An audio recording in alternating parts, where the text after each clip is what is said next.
If the ever-changing and fast-paced evolution of technology and business has you wishing you had the right-sized partner to guide you through your IT landscape, it's time for you to meet the experts at YASH Technologies and C5MI. Tech Talk Managing the New Normal with YASH Technologies and C5MI connects you with the best business experts who are making this happen for companies all across the world. We delve into global business challenges, from SAP S/4, managed services and the digital workplace, to live factory, infrastructure, and much more.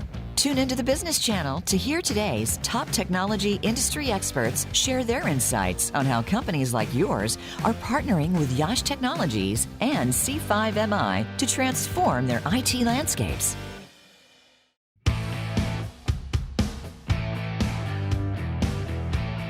Welcome to a revolutionary hour of business technology talk. This is Tech Talk, Managing the New Normal, with YASH Technologies and C5MI. You'll hear from the experts with the know-how to revolutionize and transform your business for a truly efficient, actionable technology transformation during both prosperous and challenging times. Now, here's your host and moderator, Bonnie D. Graham. Yes, indeed. I'll say welcome again. I'm Bonnie D. Graham. Welcome to our audience here live in the Zoom room. We love live Zoom webinars, and we will validate your parking sticker because somebody told me it's very low cost right now. I won't tell you what we're getting miles to the gallon, but that'll be something for later on. And welcome to our listeners around the world. We are simulcasting this, I think, is a new concept, a webinar that's live on Zoom and also going out as audio over the Voice America Business Channel to listeners all over the world. I'm the producer and host of Tech Talk, Managing the New Normal, a new series here on the Business Channel presented by YASH Technologies. And if you're not in the room, I'll spell that for you, YASH, if you want to look them up, and their partner company, C5MI. Today, last week, and for the next Wednesdays in May, I'm going to continue to bring you thought leaders at YASH and C5MI. They're sharing their insights and their expertise on what's on everybody's mind. How can businesses prepare to emerge from the COVID-19 pandemic and safely enter the new normal? Some of you might call it the next normal, the next not normal, whatever it is, we're going somewhere. The light is at the end of the tunnel. We are starting to see it around the world. And what are businesses, in particular manufacturing companies, going to do to get there safely, smartly, to grow, to thrive, and survive? That's the goal. So I'm going to give you a little overview of one of the overview topics we're talking about today. It's called America 2.0. You may not be familiar with it. I wasn't until recently. It's another word for the fourth industrial revolution, Industry 4.0. It was coined, the term America 2.0, by a man named Paul Mampilly, Mampilly, and he describes a new economic and manufacturing boom being driven by a variety of next-generation technological innovations, which we're talking about today, industrial upgrades, yes, and consumer trends. They all fit together in the big picture. What Mampilly describes as a fourth industrial revolution will remake the world we live in, and we're all aware of that, and the U.S. manufacturing sector. That's what we're going to talk about. The mega trends driving America 2.0 are creating a whole, and I'm going to spell this, new world, new-world. It's a new world economy that is leaving old-world industries, manufacturers, and traditional businesses gone behind, not on the front lines anymore. Collectively, all of these add up to the greatest tech revolution in modern history that any of us has ever known, and it's going to be an exciting new American manufacturing renaissance. That's my big overview. So stick around for the next hour as our panel of experts include, well, I'm going to start with John Greder at YASH in a moment, but we're going to have Derek R. Dyer, Marty Groover, and Danny Goad joining us to talk about the significance and the importance of building what you all want. Very simply put, a resilient, future-ready enterprise. That's really what it comes down to in a nutshell. So I'd like to introduce John Greder, the gentleman sitting there on the lower left, and John is smiling and he's ready to tell us just a little bit about the history of YASH and C5MI, John, and why don't you give us the agenda for today? Welcome, John. Appreciate it. Thanks, Bonnie. Nothing like a revolution, a technology, an industrial revolution being interrupted by a pandemic. It truly is the new world when we're talking about those types of things. Today's show is going to be great. And when you think about the four-part mini webinar series that YASH and C5MI are endeavoring on with Voice America, think of it like a book. And that's what's come to my mind as I've been explaining it to my friends and my family. It's a book. Last week was chapter 1. This week is chapter 2. Each chapter kind of builds on one of the other and drives towards the ultimate goal. And that ultimate goal is offering that thought leadership that you were discussing and navigating what the new normal is. And it really came home to me earlier this week. I had the opportunity to be part of a meeting with the YASH founder and CEO, Manoj Baheti, and Manoj was giving an overview as to how the pandemic has been affecting YASH and giving his future state of what he sees, not only YASH looking like, but business in general. And I have to tell you, Bonnie, I was super pumped up after that meeting because Manoj shared with us, he's been the founder and the CEO of YASH since its inception over 24 years ago. And he's seen a lot of business upswings, a lot of business downturns. And he shared with us at the other end of every downturn that he's experienced, YASH has actually came out a stronger partner, a stronger business, because we really took a deep dive into our own processes, looked at our own systems, became a better overall company. And as we pushed that message out to the over 6,000 employees that YASH has across the globe, it's done nothing more than drive my fire even more to join you today and share the thought leadership that Derek, Marty, and Denny are going to bring to the table. But specifically, what gave me my aha moment was I looked at the C5MI website just yesterday and I saw their motto, challenge the present, change the future. And it made me think, wow, what a great thing to lead with today, because that's exactly what we're all doing in business. We're challenging the present. How can we navigate these waters to the best of our abilities? How can we survive? Then thrive, where we're going to change the future. So I took that motto back to the team and I said, okay, let's look at the topics that we're going to discuss today. And let's obviously show the value of how they help us challenge the future that we're in, or challenge the present that we're in. Mm-hmm. But let's take it to the next degree and help the businesses that are tuning in today to thrive in the new normal. How do we change the future and become better businesses, just like Manoj shared with the YASH team of what our goal is to do at the end of the COVID pandemic, which hopefully will be coming to in the not so distant future.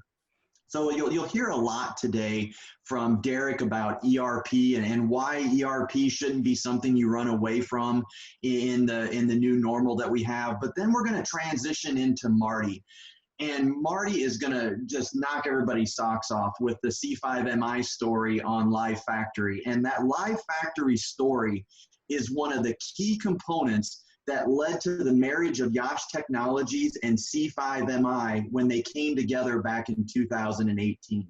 Took all of those resources that YASH Technology has, married them to the great consultants that C5MI has specific to manufacturing, and built just a powerhouse in the manufacturing industry. And that bedrock is Live Factory. And I can't wait for your listeners and our viewers to get to enjoy what Marty's going to share. And then Denny's going to bring it home with a topic that you talk about building value and wringing out even more good stuff that companies are currently sitting on. Denny's going to talk about those end of service products from Microsoft that nobody really likes talking about them, but they're super critical, even more critical in today's business cycle, because they're added value that with just a little bit of work can have a huge impact on everybody's bottom line. So Denny is going to close it with a bang. I know last week we talked about drones and that got everybody fired up, but Denny's going to go even further than drones this week, and I've challenged him. He has to sell that sizzle even more than Praveen did with his drones. So super excited to bring the thought leadership from the YASH side and the C5MI side today, and show the viewers and share with the listeners how we can help them challenge the present and change the future. Bonnie, back to you. Thank you, John. Great intro. We got a little echo here. Great intro. And I want to say, rumor has it that Denny is also going to talk to us about how to get the oil changed in your car. And that's part of the sizzle. It may not sound like it, but you've never heard anybody explain it quite like Denny Goad. John, I'm glad you mentioned about your conversation with Manoj. I'll just make this brief, but exciting. You mentioned that YASH has looked at its own processes, has looked at its own how the company works, how the company functions, what the company wants to bring to customers, to the world. And it's so important that you looked inside and said, this is how we're going to survive. 24 years, 6,000 employees, that's impressive. And that solidity is important for people to know about. And I love the way you frame that we're going to get insights, because the people on the panel are super smart, and I'm taking up too much time. So let's get Derek Dyer here. Derek, I've got you in speaker view, so come on, and why don't you introduce yourself a little bit? What are you going to be talking about? Welcome, Derek. Hey, Bonnie. Great to be back. It's hard to believe it's been 1 week, but this is becoming a habit for us. It's really good to see you again, and I love these series. I have the fortunate job of heading up the SAP practice for YASH Americas. Also work with Marty on the C5MI side. And I'm going to talk about one of YASH's foundational service lines today, really in the context of this new normal, and that's around SAP S4. And Bonnie, as we talked about last week, we just got right to the point about the gorilla in the room. And that gorilla in the room is obviously the COVID pandemic. And I just want to share some setup thoughts here of what we're seeing today in the marketplace that's just been really magnified or exacerbated because of the current situation. So anybody that's been in IT, I've been a lifelong IT professional. It's always hard to get budget approved. It's the world we live in. And today that scrutiny on spend is just really, really intense. And for those projects that we're seeing actually getting approved, this concept of time to value has become gold. Mm-hmm. So there's a very interesting thing that's, once again, it's always there, but it's just become completely magnified in the current environment. So we're going to talk about that today in the context of SAP S4. And the other thing that is very, very interesting is we're seeing a slowdown, in some cases, maybe even a stop of current projects, because companies just don't know what tomorrow could bring in this new normal we're going to talk about. But Bonnie, at the same time, we're also seeing this stark reality, this awareness, this keen understanding is we have to do something different, this need for transformation. So we're seeing this as a very interesting paradox that's happening at the same time. And it's being, once again, just completely magnified by COVID. So we're going to unpack that a little bit today. And I'm excited to be able to talk about this in the context of SAP S4. Thank you. I just want to say I appreciate the use of the word paradox, and this is something that companies in every industry, not just manufacturers, whatever they're manufacturing, have been dealing with for years, is what do we do dipping our toe in the water of digital transformation? How fast do we do it? How much do we invest in it? When is the time to jump in? How deeply should we go? Should we go to the cloud? Should we outsource information? What should we do with our IT people? And those who didn't are probably sitting there saying, oh, I wish we had, because those who did are going to find that they will recover, retool, reprioritize, recover faster because they have that transformation already in progress or behind them, and they're there. So Derek, tell us more. I appreciate that. Yeah, absolutely. And if I do my job well today, I'm going to set the stage for Marty. And this goes back to what you shared in the introduction regarding America 2.0, that concept of transformation. And we always try to look at things a positive light, that good things do come out of bad situations. And we do believe that for all the right reasons, this will accelerate transformation and be the catalyst for this. And Bonnie, if I'm not mistaken, you've got a little bit of history with SAP and some knowledge background, but if you're okay, I would like to just jump in and do a little bit of a level set for the listeners and viewers here to talk about SAP S4 before I jump into the meat here. Please, absolutely do. Tell people what exactly we're talking about. I know there's a transfer from what you're going to be talking about to S4, and there are some controversies there, and there's some challenges. So let's have a real level set from you, Derek. Yep, absolutely. And SAP S4 HANA, or we'll call it just S4 today, is SAP's newest enterprise resource planning, or ERP, offering. and it's the successor to their highly successful ECC platform. And SAP S/4 is a great solution, and SAP sometimes gets a knock in the marketplace, but I really think they've hit a home run with S/4. Just the simplicity of the functionality and the user interface. Those of you that are SAP experts in background, you understand the wonderful SAP GUI and how hard that was to navigate with the transaction codes. That goes away with a much easier way to use it. And the embedded functionality they're bringing into S/4 with analytics, it's in the core now, and it has evolved over the last couple of years. And the current version is something that I'm a big fan of. I think SAP has hit a home run with S/4, and this concept of intelligent enterprise, I think, is a brilliant one. And I'm going to dig into that. And what I think is most interesting, Bonnie, is as I thought about today, S/4 kind of sits on both ends of this paradox.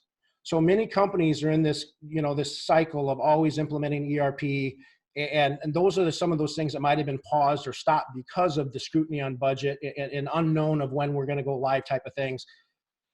But at the same time, as you begin to tie together what I'm going to talk about with Marty's talking about, S/4 is also really an incredible engine for this transformation.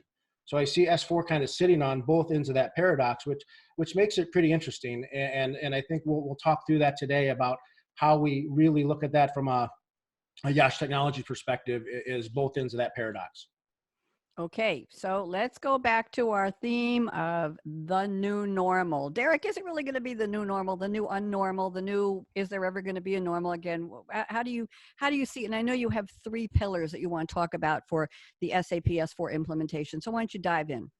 Absolutely, Bonnie. And your guess is as good as mine on the new normal. I think that my assessment would be companies may not ever go back to how they used to be.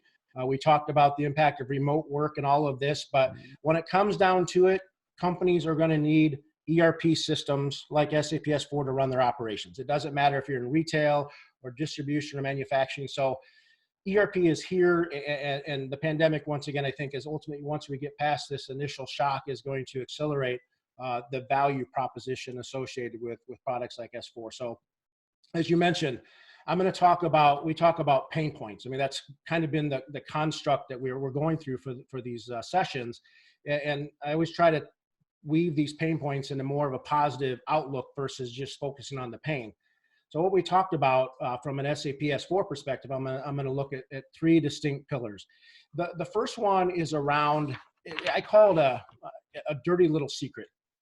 And what a lot of companies, a lot of systems integrators, a lot of IT service providers don't necessarily always openly share with the companies they're providing services to is this incredible toolbox of goodies that SAP, the company, gives partners like YASH Technologies to actually better implement their software. And these have existed for a long time, and some have been really good, some maybe not so much. But the tools that SAP is offering now for their partners with S/4 are at a whole different level. And you'll hear buzzwords in the industry like accelerators or best practices, pre-configured solutions, and those all have been around, for a long, long time. But I'm happy to say that one of the pain points that we typically deal with is the complexity and the duration and all of these things that make these implementations so long and hard and difficult. And now with SAP taking so much body of knowledge over 48 years and putting it into their core product, there's less and less need for companies to really go out and change the solution. So really being able to adopt the standard functionality, and more importantly, leveraging these tools that SAP gives. And we look at this from a YASH perspective as really a catalyst as to the second pillar here, which is this business value. And I've been doing SAP for over 20 years. I don't think I've ever been begged to put it in, nor have I ever been, thanked when it was over. It's just the reality of SAP. But this concept now of really leveraging the toolkit that SAP gives partners, this is all about business value. And typically SAP implementations sometimes are viewed as this massive IT burden, something I have to do because IT says I must do it. But ultimately, with this new age, with the S4, this business value creation is real. And I think, Bonnie, this is even more important now with this new normal. This can't be viewed as just another exercise of IT. This is all about implementing SAP to help a business run their operations better. Okay. I appreciate, and I think everybody does, when you mentioned the dirty little secret and the fact that things probably were more difficult than they needed to be, more involved, more delayed, more complicated. And I can hear people in the audience, whether they're listening on the radio, Derek, or here in the room, saying, "Ah, finally." So I'm glad to hear the good news that people, I'm just going to say it, companies with integrity will use the tools to make the installation and implementation as smooth and clean and usable and effective as possible without a lot of fluff or extra added on features they don't need. So Derek, keep talking. We have another pillar here, and I see it and I like it. The last pillar ties it all together, and then I'll quickly transition into the so what of all of this. Yes. It all comes down to what YASH Technologies, what companies like us can do to help customers go live faster. And take us all the way back to the beginning. I talked about the time to value. And right now, just because the IT budgets are not going to open up like floodgates when this clears. It's not going to be a flip of the switch. So time to value and velocity is absolutely key. So when you weave these things together, the robustness of what SAP has done with S4, leveraging the best practices and the tools that SAP gives partners, it's all about flipping the switch so the company can begin using the software faster. And I firmly believe, Bonnie, I believe this, that the days of these 24, 36-month nightmarish implementations that overrun budget, everything's customized because every company's different. I'm hopeful and pseudo-optimistic from a YASH perspective that those days are behind us. We can really do what SAP is intended to do, which is leverage the functionality out of the box, facilitate as many business processes with standard capabilities, and get that value prop brought up front faster for the companies. I think it's a huge, huge opportunity for us. So those are the three pillars, Bonnie. Okay. Now, Derek, I remember the days when we were working on how to put together a value prop for companies I worked for. And we all, oh, it has these features and it has these benefits and this is wonderful. And everybody will be smiling and everybody will go home happy and they'll sleep better.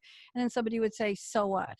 So what? What's in it for me? So what? What will be different? What is the bottom line so what that you can answer that will make sense? And there are no more so what's after that. So I remember the exercise of drilling down and drilling down. And so you told me you're going to explain what is the so what here. So Derek, let's have it. Yeah, so the so what is tied back to the message of all of this, the new normal. But ultimately, the one takeaway that I want to give before I transition over to my good friend Marty here is speed is going to win. Speed has to win, and all the elements are there to facilitate the velocity. And I'm thrilled that YASH is in position to be able to help companies do that better. So velocity to me is absolutely going to be the key to the game. And as I like to say, let YASH be your gas pedal.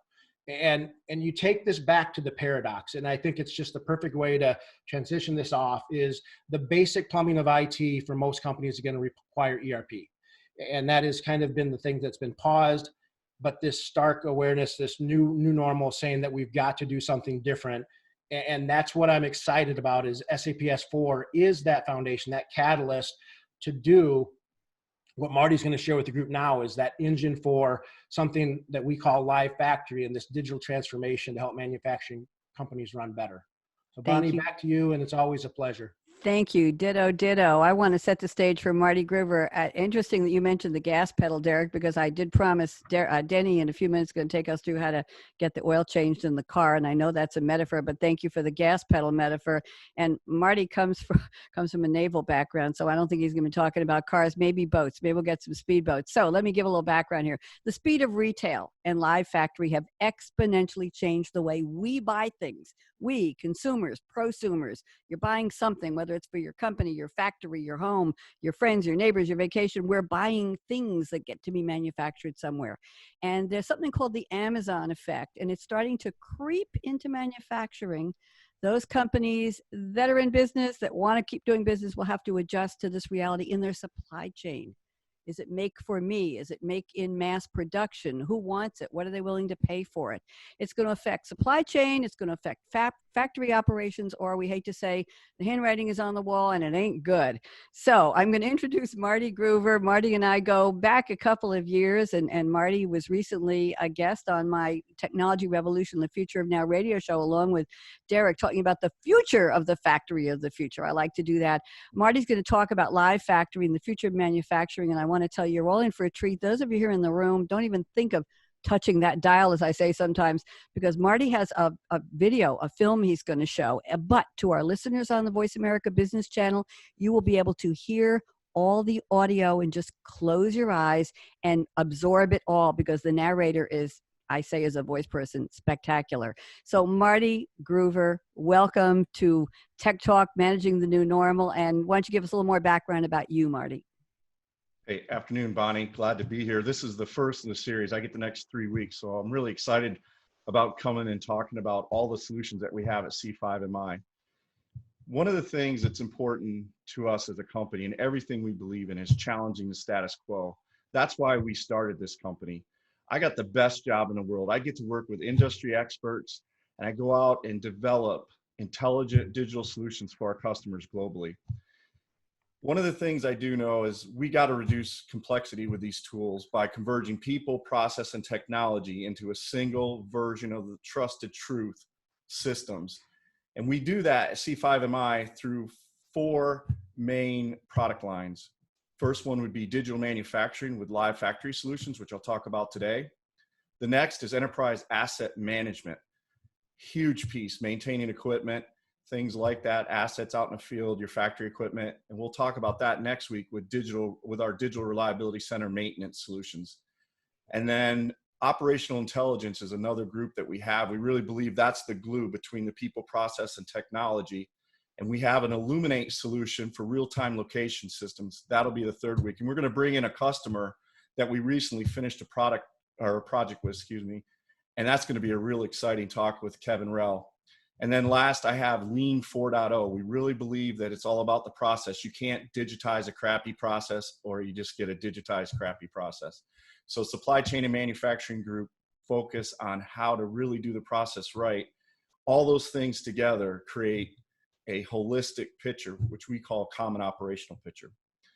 I'm going to show you a video now that will explain it. There's a lot to this, and this simplifies it like we like to do with our solutions. Okay. Here we go. Connecting end-to-end with Live Factory. All manufacturers face similar challenges. Disparate data, siloed processes, unplanned downtime that can restrain throughput, disengage their workforce, and erode value. Manufacturers must adapt and run their businesses at the speed of retail to provide exceptional customer experience, increase market share, and improve productivity. They must digitally connect the end-to-end supply chain from customer to supplier, as well as create shop floor to top floor connectivity that drives a competitive advantage. Business leaders need digital tools that yield live data, cockpit-like controls, and live business feedback. They have to leverage technology to create a digital thread that will enable factories to translate strategy into tactical execution and command a fully connected digital supply network. To optimize engagement, employees also need clarity through live data, mobile on-demand access, and capabilities to quickly solve problems through live feedback. C5MI's Live Factory solution creates a common operational picture, integrates the shop floor to the top floor, and guarantees one version of the truth. This eliminates the common challenge of matching transactional accuracy to shop floor reality. Our solution defines, measures, and analyzes live transactional and execution systems without requiring a person in the loop to gather data. So you can focus on improving your processes and creating a control plan to sustain these improvements. The data is transformed instantaneously into information for decision support and automated actions to produce reliable outcomes. To truly engage your workforce and embed sustainable lean capabilities, our Live Factory solutions provide real-time data to promptly solve issues while driving process excellence. Improve your business outcomes by leveraging cloud-based solutions integrated with Industrial Internet of Things in order to create Industry 4.0 capabilities. Create your competitive advantage now with Live Factory. Visit c5mi.com. Marty, I've seen an awful lot of produced videos for companies. This had to be one of the coolest, best done. I've done videos myself for companies before, and very impressive. I hope our listeners on the Voice America Business Channel were able to hear what the voiceover person was saying. So Marty, why don't you, I'm going to put you back here in speaker view, and why don't you tell us a little bit more about this? What are the common challenges? What do leaders have to do to embrace this Live Factory? How does it all get done? Well, first of all, I love that video. Every time I see it, I get, excited about it. As an ex-factory manager, I always wanted to have a live factory. So I have a selfish pursuit here to create a live factory. I'm going to talk about those three things, but the biggest thing that we see, and I think it's always funny, Derek and I joke about this all the time. No matter where we go, everybody thinks they're different. And I love that. And it's hard sometimes just to look at a customer and say, okay, I'm listening, but yeah, everybody has the same common challenges. And when we go talk to our customers, that disparate data, we talk about digital transformation. And honestly, we've been digital since the 80s. It's not a problem with having enough data. The real problem is stitching it together live, having it be harmonized across the end-to-end supply chain, and driving that visualization to understand what's happening in the moment. As a factory leader, the worst thing that can happen is you go to the end of the day, you look at the shift, and you look up at your board to see what you made today, and you find out I didn't hit my numbers, which is usually every day. But I find out after the fact, what can I do about that? There's nothing I can do. That epoch of time is already left. I can't solve that problem. But if I had it live in my hand and I got an alert in the middle of the shift, could I go down and solve that problem and maybe make sure we don't miss and leak money? One of the things I find interesting is Steve Jobs told us in 2007, you don't know this, but right now, in the future, you're not going to be able to live without this. And it was so funny, if you haven't seen that video, where he talked about 3 different tools that they combined into one. And what did this tool do for us? Well, I'll tell you, I can't live without that phone. I can't run my business without it, because guess what it has? All my files on it, my emails, my meetings. I can do my Zoom meetings from my phone if I'm on travel, wherever. I've even done Zoom meetings on the airplane that has Wi-Fi. Think about that. What is that phone for me? It's a single trusted version of truth. It's live. Everything in my life runs off that phone. Now you got to ask yourself, why can't I have that in my factory? And why can't people? What's been taking so long to get to that point, Marty? I just think so many different point solutions. And I think Derek's comments about S4 and what it does to you, the ERP system really consolidated a lot of the transactional systems into one system. Now that engine, when you look at the phone's pulled in all these systems, all the applications that are built, one common user interface, one trusted vision of the truth. Well, we haven't had this thing like the Apple iOS on top of that engine called ERP. We have not had that common operational picture. And what I see going forward is not a lot of point solutions, but a holistic approach with a system that condition-based monitors everything that you do end to end in the supply chain. So when you hear about digital thread and digital twin, all those little buzzwords, it's really about fully condition monitoring your whole supply chain end to end. And we'll talk about that in the COVID and why that's so important. But without that live monitoring, think about your car these days. Your car is sensorized. They've already figured out all the failure modes. They're constantly reading signals through your car to the point that they can even come in to your radio and tell you, you got a problem with your car, sir, and we've got a part for you at the dealership. And it will automatically slow your car down so it doesn't damage the vehicle. Think about that. That's amazing. That's what we need for our supply chains. We need a self-compensating, self-healing supply chain that senses everything through it. And that's what Live Factory is really all about. It's a lot of solutions to take the shop floor to the top floor. And we talk about that vertical integration. That's a critical piece. Have you ever watched the TV show Undercover Boss? Yes, of course. It's a great show, right? Yep. Now, where does the CEO always go when he goes or she goes? Where do they go? They usually go to the people way down the line. They go away from the executives, people who are working on the street or in the shop floor, if you will, or the people who are doing the packing, the people who are basically the hands-on at the lowest level, the most basic level. Operational layer, right? That's where you're making money, at the operational layer. But why do they have to go there? Because they don't know what's going on. The iceberg of ignorance, they don't know. So they go down there and all of a sudden you see all this mystery solved. But the people on the floor knew that was a problem. They're like, yeah, this has been an issue. Nobody listens to me. That's the beauty of the Live Factory solution. It connects that shop floor to the top floor. Again, clarity from the leadership down, but also clarity from the operational layer back up in one single trusted system of truth. That's the most important thing about a Live Factory. And we truly believe going forward, especially because America 2.0, that's going to be required. There's just no doubt about it. Marty, with clarity brings the opportunity to hold up that mirror. That's what they do on Undercover Boss. Sometimes the clarity is not pretty, that single point of truth. Sometimes the clarity is that the supply chain is not functioning well. The people are not being paid well. The people are not being given opportunities to advance.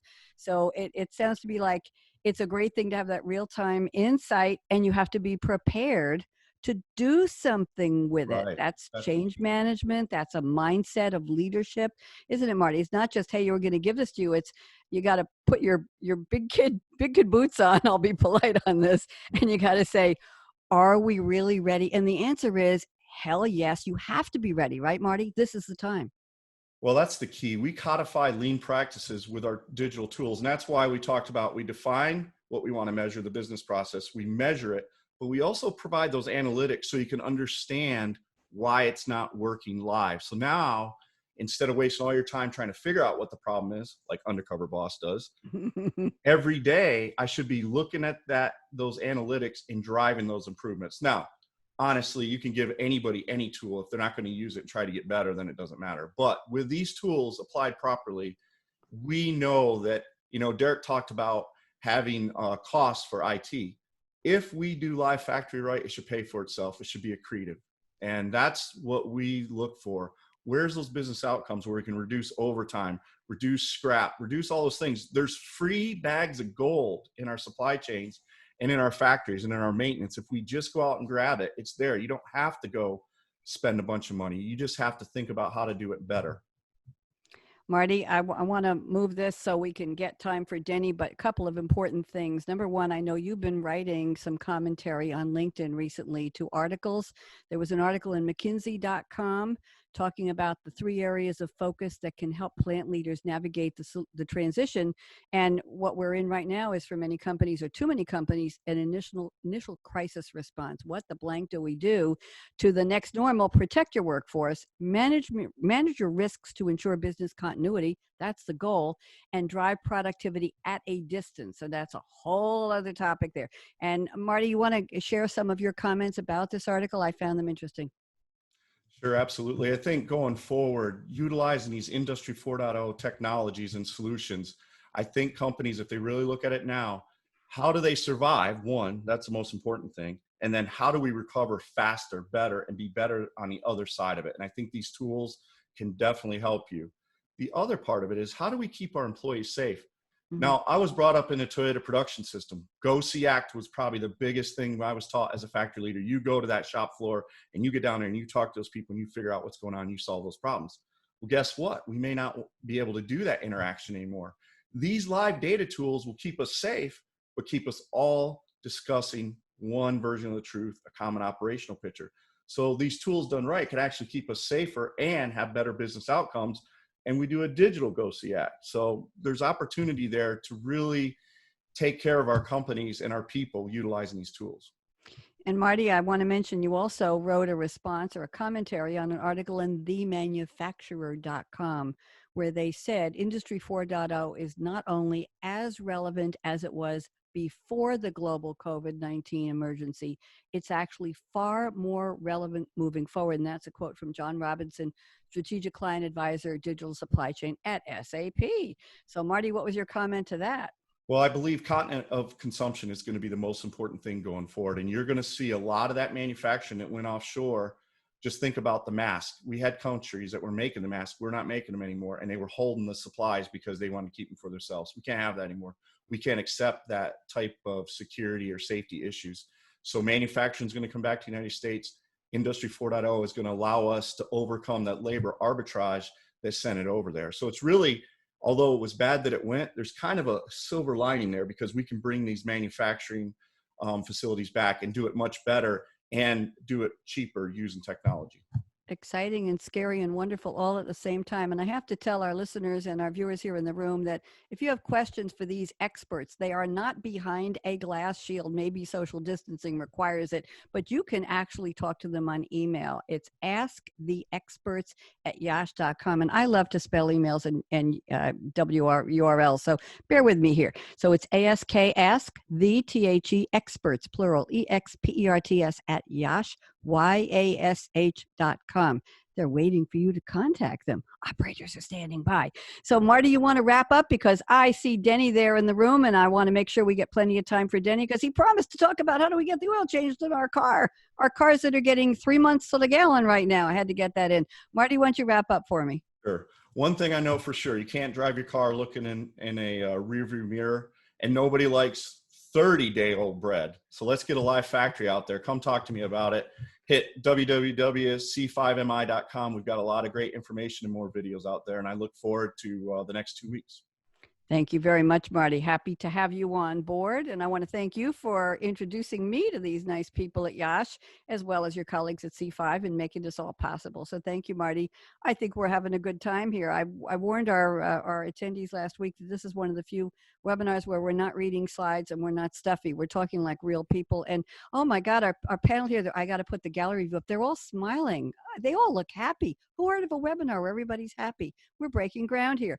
So Denny Goad, I'd love for you to take over now. And I promised everybody talking about oil change, but I know you want to talk about something unpopular, end of service. Ooh, so Denny Goad, I'm going to put you back in speaker view. Welcome. Hey, Bonnie, thanks for letting me be here today. Yeah, I don't know if we can compare oil changes to drones from last week, but I think the topic will be interesting. So, Marty talked about going often here from the shop floor to the top floor. I'm going to pivot a little bit. And we're going to go from the server room to the boardroom. Okay, we're going to talk about how to bring that value from the server room and up into the business. So, Microsoft end of service. It's just what it says it is. It's the Microsoft Windows server going out of service, no longer supported, no virus updates, no security updates, nothing like that. From a SQL Server perspective, that product is another one that goes out of goes out of service. And and nobody likes to do it, Bonnie. So maybe we talk about style that way, but you don't see the value in it. And it's YASH can help you bring value through something normal like that. And that's why I mentioned you before the show started about the oil change. So if you think about an oil change, everybody takes their car to get it serviced, or the majority of us do. And when you do that, you take it to the experts, right? And we take it to the experts because there are really probably two reasons. Number one, they do it faster than we could do it. They've got the right tools. They've got the right place to do it. Also, they know what problems to look for when they're under the hood. And they know how to put things back correctly. So, taking that there, we can benefit from that. And eventually, every once in a while, Bonnie, not all the time, but you take your car in and you get the oil changed. You think this is going to cost me 30 or 40 bucks, but what happens? They come out and you know what? You got a little shimmy in there and you need $1,000 worth of tires. And, you also need your antifreeze flushed. And hey, here's that $4,500 estimate. And my car's only worth $10,000. So at that point, and this really, I don't mean to get silly with the analogy, but it really is true when you compare it to servers. You have a decision to make, right? Do you buy a new car? Do you upgrade? Or do you stick with what you've got and fix it? And both decisions can be right. And that's the point. And that's what we're going to talk through today, Bonnie, is YASH has really honed in on this process of Microsoft end of service products going in, working with the businesses and figuring out what's right.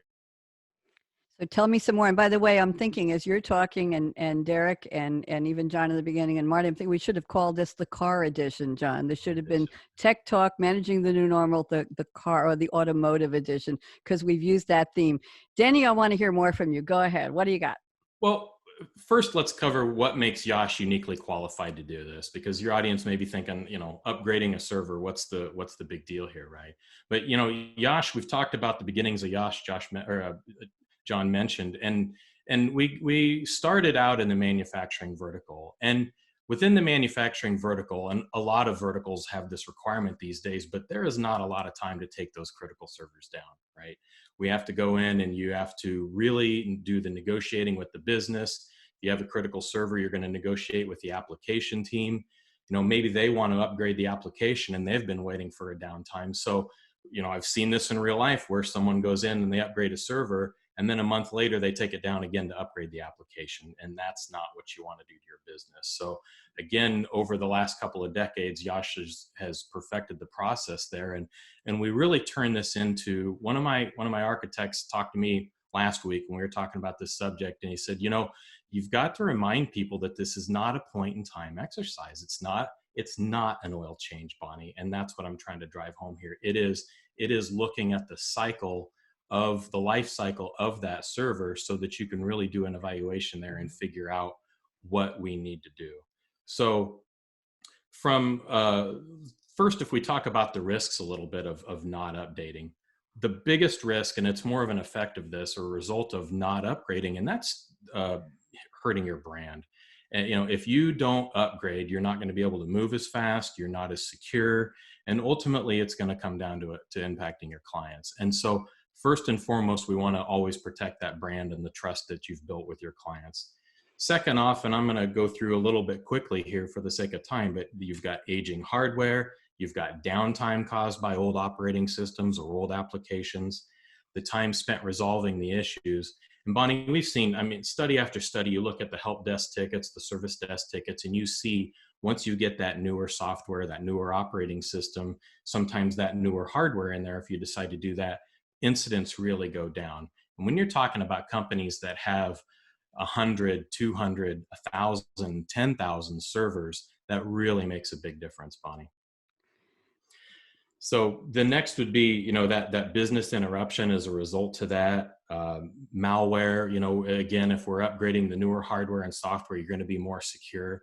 And then I'm going to reemphasize the first one I started with, which is the brand, protecting your brand. Because again, it's like changing the oil. We know what happens if you don't change that oil. And I know we're all getting 3 months to the gallon right now, as you said. But if you don't go out and check that oil, what happens? Your engine blows up and you're stuck, right?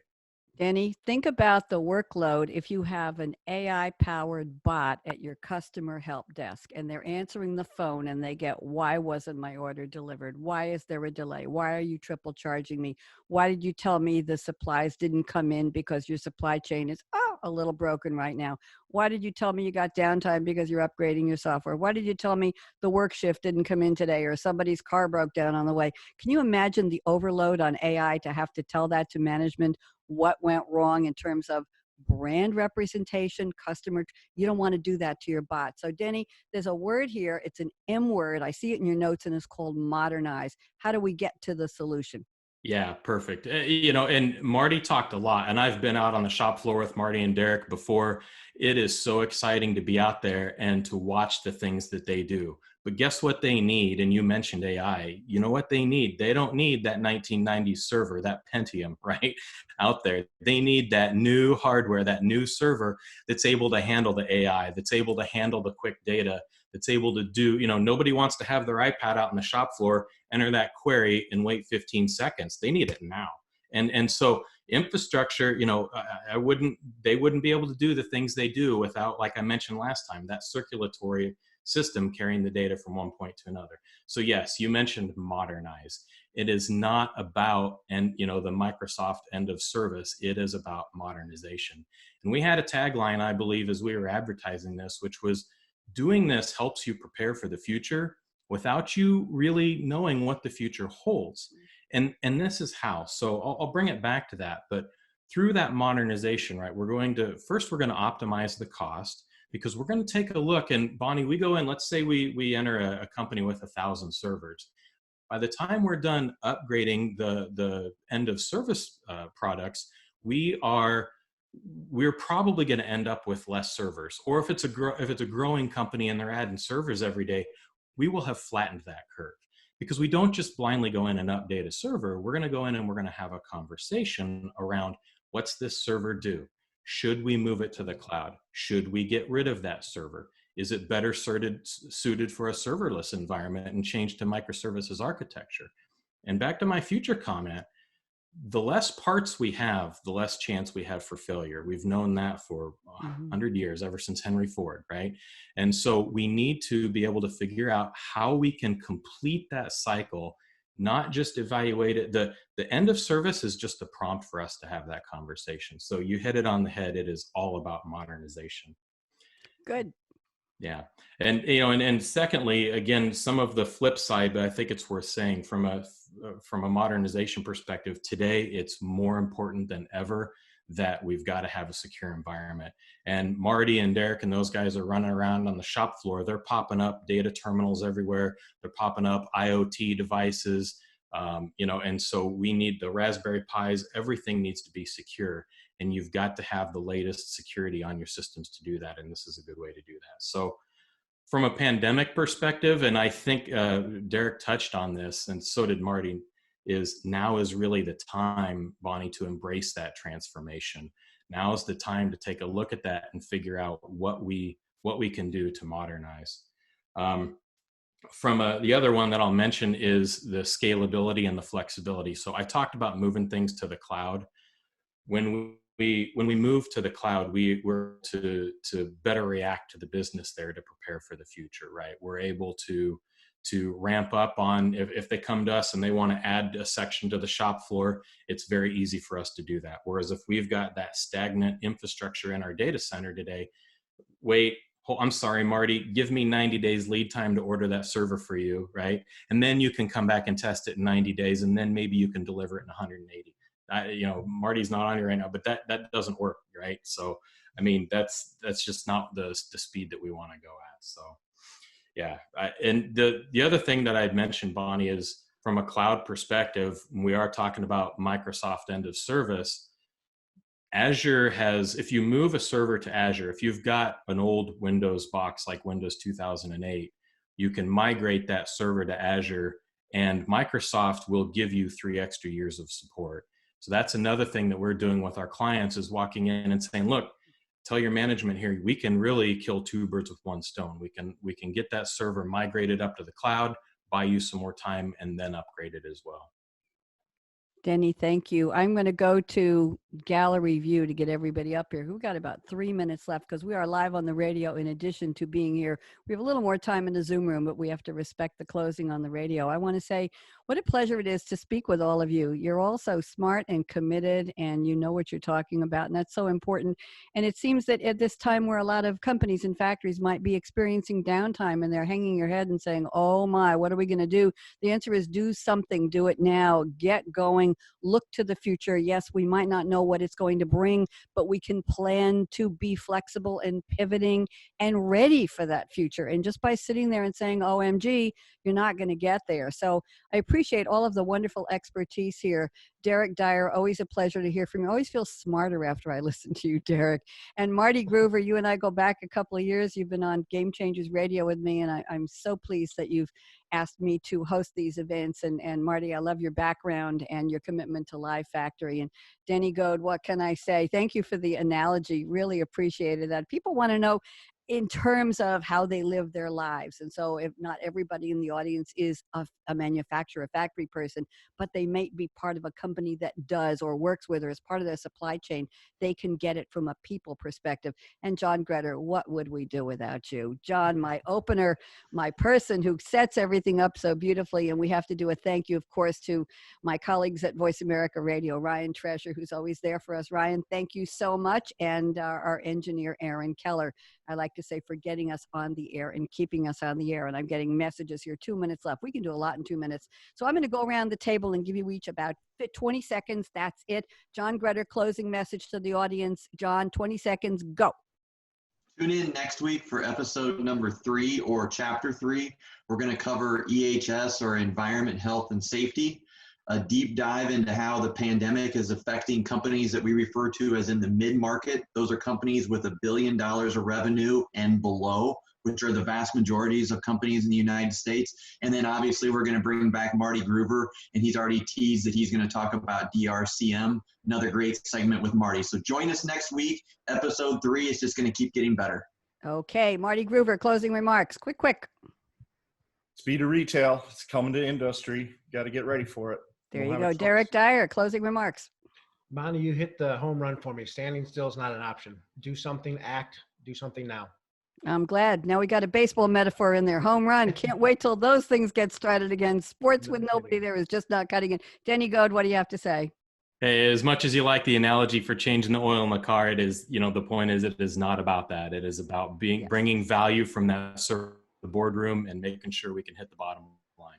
Thank you very much. Thanks all. Everybody stay safe, be smart, be well. Listen to these guys. They're smart. Thank you to everybody who joined us in the webinar room. Thank you to our listeners on Voice America Business Channel. This has been Tech Talk, Managing the New Normal, and dang, we're really trying. Bonnie D. Graham signing off, everybody. Wave.